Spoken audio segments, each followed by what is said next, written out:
Jim Ellis, but everyone calls me Elroy, and I'm the host of Firefighter Gourmets. After 20 years as a firefighter, I found that I've got a passion for both the job and for cooking, and that's why I created this show. Today, I'm in Cerrito, Arizona, which is halfway between Tucson and the Mexico border. Let's go inside and start cooking, shall we?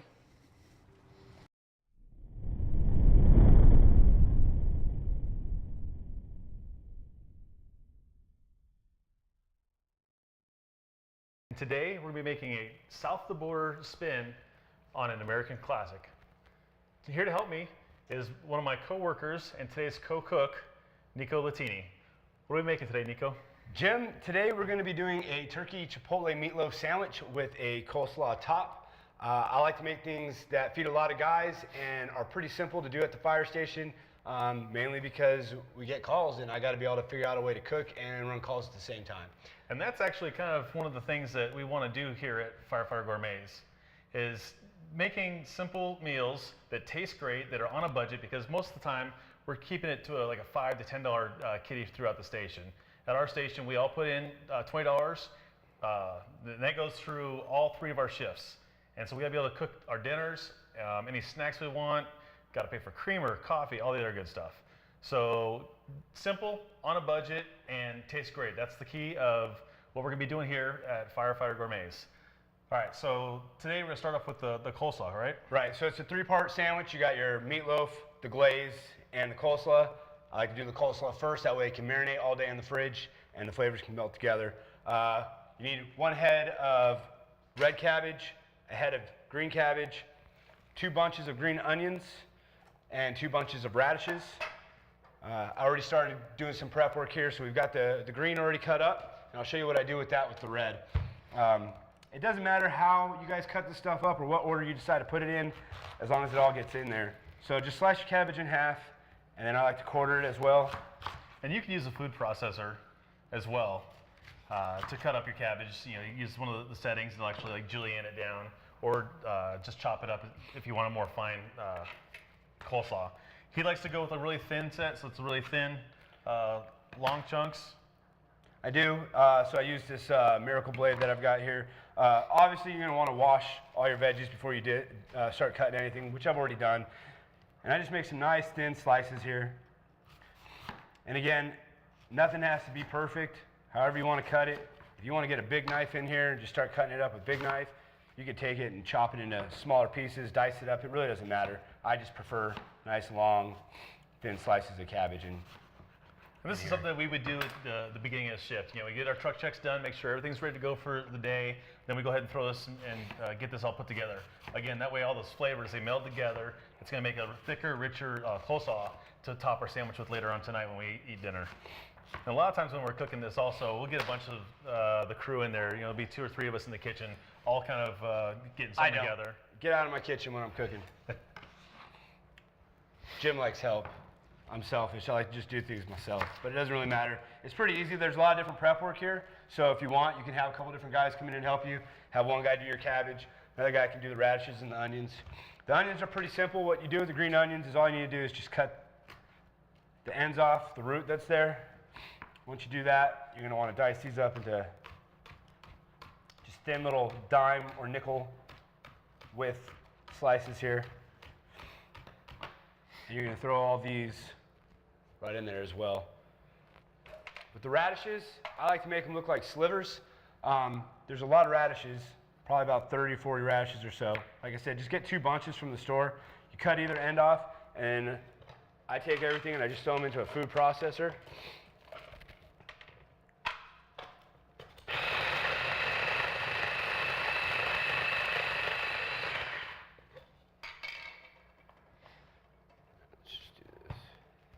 And once they start looking like that, you're pretty much good to go. throw those in there too. So what we'll do now, Jim, is we'll just finish dicing the rest of this stuff up, and then once we're done with that, we'll move over to the wet ingredients. All right, so we've got all the vegetables all cut up. So where are we going from here, Nico?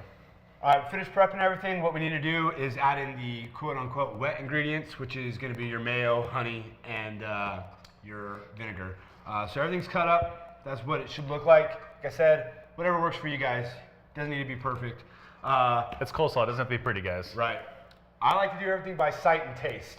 What the recipe would call for is about 6 tablespoons of mayo, about 3 teaspoons of honey, and pretty much just a splash of the rice vinegar.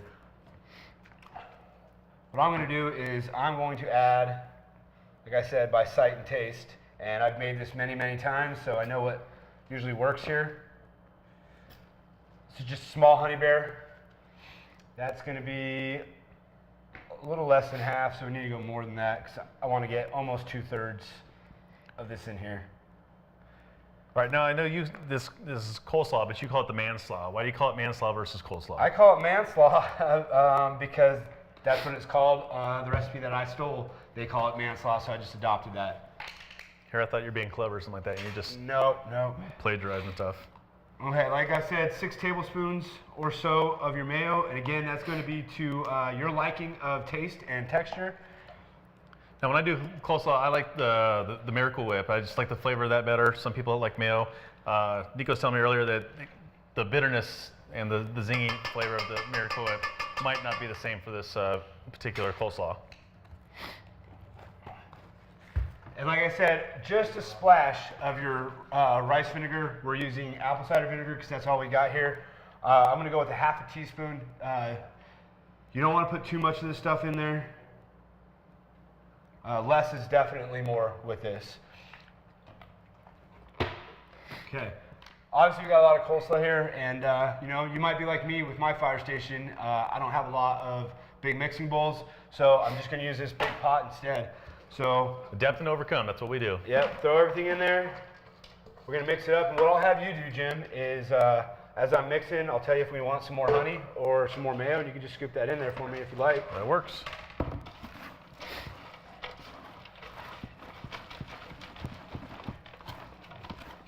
Give you guys a shot of what this is starting to look like in there as I mix it up. Nico likes to get down and dirty with his cooking, so he's always wearing gloves. He gets in there. You can use a spoon. If you want to throw some gloves on and do it yourself, say go for it. All right, so this is starting to look pretty good here.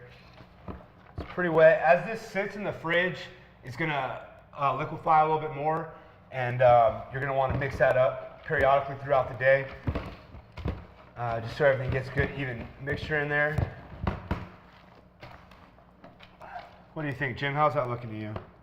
It's looking pretty good. All right, Again, well- the longer this sits, the better it's going to be. If you can do this early in the morning and you'll eat till like 6 or 7 o'clock at night, depending on how the runs are, it's going to taste much better. Why don't you grab a fork out of that drawer right there to your right. So like I said, I do everything by texture and by sight. So the best part about being the cook is trying everything as you go. So get yourself a little bit of that. That's going to spill everywhere. That's all right. Go for All it. right. And tell me, can you taste the honey? And is the mayo overpowering? That's what I ask myself. All right, the mayo's definitely not overpowering. I can taste just enough of that. I can kind of taste the honey. It's not really popping out on me. I'd almost say All right, then let's we're do gonna some go more more honey. honey. So Yeah, we mouthful. got half this left. I'm going to use about another half of it because you want to save some for the glaze that we're going to be doing a little bit later.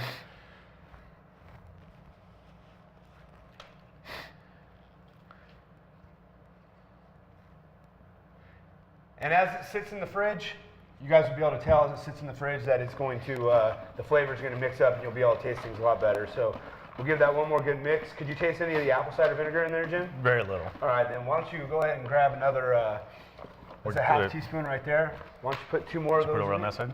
No, it's right there in front of you. Oh, that's a big thing. Feels We're snake gonna would have bit me. Let's do 2 of those.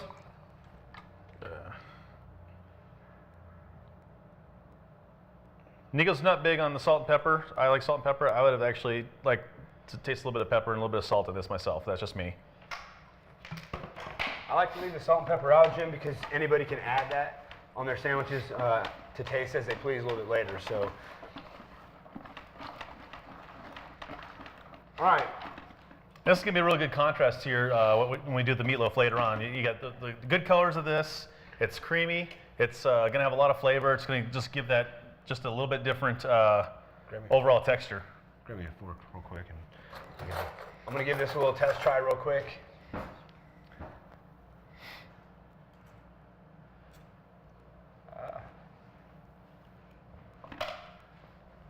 Nico and I entered the Firefighter Chili Cook-Off earlier this year, and in the 3 days it took us to cook the 35 gallons of chili, we were testing chili pretty much every 5-10 minutes, it seems like. It got so chilied out by the end of it.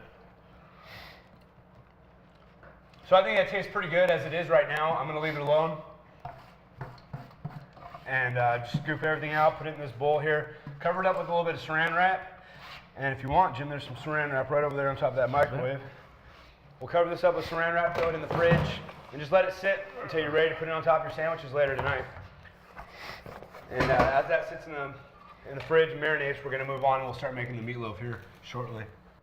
All right, so now the coleslaw is melting in the fridge, and we'll pull that out tonight when it's time to eat. Now we're going to jump into the next part, which is getting the meatloaf going. Nico, what do we have to put in this meatloaf? So I'm doing a double batch, which I probably forgot to mention to you guys earlier. We're feeding almost 15 guys tonight, so we'll put the recipe on the website for you guys so you can figure out how to work. But this is a double batch. I got 6 pounds of ground turkey in here. We've got 3 onions diced up, about 6 tablespoons of garlic, 6 eggs, a can of chipotle peppers, and then over here we've got 2 cans of diced tomatoes, a little bit of cumin, some breadcrumbs. I like to use a Chinese style tempura breadcrumb. Or Japanese style. Yeah, Japanese style. That's right. They are the ones that make sushi, right? And some soy sauce. We're gonna mix all that together in here, and then we'll throw that in the fridge, and we'll move on to the glaze. So start by throwing in some onion.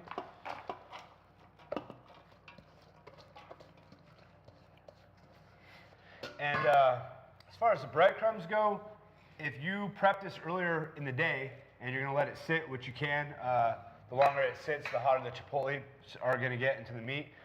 Don't add the breadcrumbs in. What I do is I add the breadcrumbs in right before I'm about to put it in the oven. That way they don't get too soggy. They'll stay crunchy that way. And if you don't have the Japanese style, you can use regular breadcrumbs, but this is going to give it a different texture, different flavor. Also, with the chipotle peppers, I didn't know this until I looked it up. We'll wait for him to get that done. Right now, we're just going to puree those chipotle peppers in a bottle sauce. Did you want to talk real quick, Jim? I'm sorry. Go ahead, man. No, go ahead. Finish it up. I insist. I'm done. You sure? Yeah. You sure? Yeah, I'm all right. So with the chipotle, and that's all I got to know. No, but seriously. It turns out that the green jalapeno peppers that we get in the stores are actually not quite ripe yet. They actually ripen up and turn red. I didn't know that. The chipotle peppers, what they do is they actually dry them out, and then they put them in this tomato and seasoned sauce, and that's what the abado is. And they smoke it after they pulled off the vines. So it's dried up, actual ripe jalapenos that they then smoke, and then they put it into the abado sauce. So learn something new every day. All right, so we got pretty much everything in here. But if you want to grab a measuring spoon, we're going to go with, for the cumin, 3 tablespoons. 3 tablespoons of cumin. 3 teaspoons. Or teaspoons. And for those that don't know, the cumin's what gives you that really, I guess, cuminy flavor in chilies. I didn't know that until we made chili for the cook-off. I didn't realize that was the flavor that gives you that smell and that flavor. All right, 3 of those. And do 6 teaspoons of the soy sauce. I actually have to count this. Yep. This might take a while. 1, 2, 3. Yes, I'm counting out loud, folks. 4. And again, like I said, I do everything by sight. So I'm going to start mixing this up before I add the other can of tomatoes in, just to make sure that it's not too runny. And if it's perfect the way it is, I'll leave it and I'll just add that other can of tomatoes into the glaze. All right, so this time we're using 6 pounds of turkey. What made you decide to go with turkey instead of ground beef? I've always used the ground turkey just because it's a little bit leaner, healthier for you. Try to eat healthy at the fire station, keep the guys fit. But if someone doesn't want turkey, they can go with the ground beef, correct? Oh yeah, absolutely. Right. We also chopped up a bunch of onions for this and learned something from one of the guys here at the station. I guess if you light a candle next to the onions while you're cutting it up, it actually reduces the vapors from the onions and won't cause you to tear up as much. Jim keeps a candle in his bedroom by his nightstand, so I just used that one while I was cutting up some onions. Yeah, I have no response for that one. I think this consistency is pretty good, Jim, so I'm going to just use that other can of tomatoes for the glaze, which is a little bit more important anyways. So here's our finished product. Just looks like a bunch of ground up turkey in a bowl with some onion, garlic, cumin, soy sauce. And I'm going to just throw this in the fridge, and we're going to make the glaze. And right before I'm ready to put it in the oven, I'll throw in the breadcrumbs. We'll mix that up, make our loaves out of it, and throw it in the oven. All right, so while the turkey mixture is setting up in the fridge, we're just going to let that sit for a little while while we make this glaze. I'm going to turn back to the stove where Nico's working on the glaze now. What you got going back there, Nico? So Jim, we're going to do the glaze now. What I got here is 4 cans of tomatoes, of diced tomatoes. We've got 6 tablespoons of brown sugar. The rest of my little honey bear jar here, which should be approximately 6 tablespoons of the sugar or the honey as well. If you want to come help me out here, Jim, you can throw the other ingredients in. We need to do 6 teaspoons of the soy sauce Squeeze it behind and you. 6 teaspoons of the Dijon mustard. And what you're going to do is we're going to let that simmer here on the stove, a very mild boil basically. And what we're trying to do is we're going to break down all the sugar, and it's going to simmer until all that sugar breaks down and boils off. The sugar is going to liquefy as it gets hot. It'll evaporate, and the sauce is going to start thickening up. And once it starts to thicken up, you know it's done. It takes about 20 minutes or so. You'll just take that off the heat. We'll pull the meatloaf out of the fridge, add our breadcrumbs to that, make our loaves, and then we'll add the glaze on top of that and throw them in the oven and get them ready to cook. So I'll tell you what, Jim, why don't you switch me here? Come, All right, so I know this is going to take a little while, and we're not going to make you guys sit there and watch us stir this down for 20 minutes. Just know that you're going to want it to thicken up. You're going to keep stirring it. You don't want it to burn. When do you throw the chipotles in there? Oh, good question. That's funny. Missed that completely. So we've got 2 cans of the chipotles over here as well. You're going to want to puree them real good.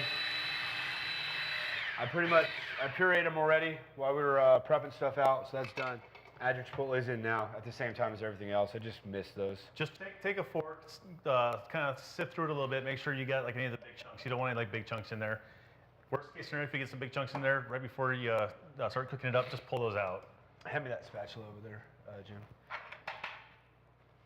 It's okay if you have a full chipotle pepper that didn't get minced up. It's not a big deal. It's just not going to be a runny glaze. So if you can get those all to puree and turn into a paste, that's what you're looking for. All right. Okay, so through TV magic, we'll come back in a couple minutes when this is all cooked down and show you what the finished glaze looks like. All right, so that's been simmering now for about 20 minutes. We're going to have Nico bring it over and show you what the sauce looks like. While that was cooking up, we went ahead and put all the breadcrumbs into the turkey mixture and loafed it up. Again, these are going to be 3-pound loaves each. So what's the next step here, Nico? So the next step is we're going to just put the glaze on top of each one of these loaves. One thing I don't think we talked about before with the glaze is, as you probably noticed, there's no ketchup going on here. This is a Chipotle meatloaf. It's not a ketchup meatloaf, so evenly spread out your glaze on both of them. Go back and forth a couple times if you need to there or whatever. And again, because this is the Chipotles, this is going to have that smoky flavor, and it's going to have a little bit of a bite to it. So if you get any guys on your crew that don't really do the spicy too well, this might not be the meal for them. We got a couple of those guys that hit our station every now and then. You can, for lack of a better term, I guess, you can dumb this down. You don't have to use, so all together we've got 3 cans of Chipotles going on here. You can just do it with 1 can of Chipotles if you want, and just add more tomato instead. And that way it won't be as spicy. I've changed this recipe multiple times since I first started cooking it, and there's no jalapenos in there. A couple other things that I choose not to add in there that was in the original recipe. So practice with it, do it a couple times, see what you like, what your crew likes, and go from there. And guys, you don't have to go like step by step with what we have here. If you guys want to change something up, add something, take something out, it's up to you. That's what the great thing about cooking at the Firehouse. You just kind of mix it up. Sometimes you got to just wing it. One of the things you could also do is, if you do have, say, 2 or 3 guys that aren't really into the spicy, you can make one without the Chipotles altogether. Everything else is there minus the Chipotles, and then do the other one with just the tomatoes. From there, we're going to throw them in the oven, 350 degrees, 365, for about an hour to an hour and a half-ish. All right, everything's all cooked up. We've had the coleslaw in the fridge. It's all ready to go. We had the meatloaf in the oven. How long do we have in there for, Nico? About an hour to an hour and a half at 350 to 365. I guess it depends on elevation and all that funky stuff. So somewhere in there will work. Just take a butter knife. Looks done to me. You're good to go. All right, and what's a crew dinner without the crew himself? So guys, why don't you come on in here and pony up next to a sandwich while Nico makes up another one here. While they're doing that, I'll remind you guys, you can find out all these recipes, including this one, on the Facebook page. Check us out there. There's going to be more videos, more recipes. It's also a great place. If you've got a great recipe you want to share, throw it on there. I'll try to put it back up there for you. Nico's going to get this one served up. You guys go ahead and dig in. Tell me what you guys think. All right. And again, it's going to be FF Gourmets on Facebook. We're also on Twitter, so check us out there. Very good, Nico. Thanks, guys. Who else needs a sandwich? Cap, come get some food.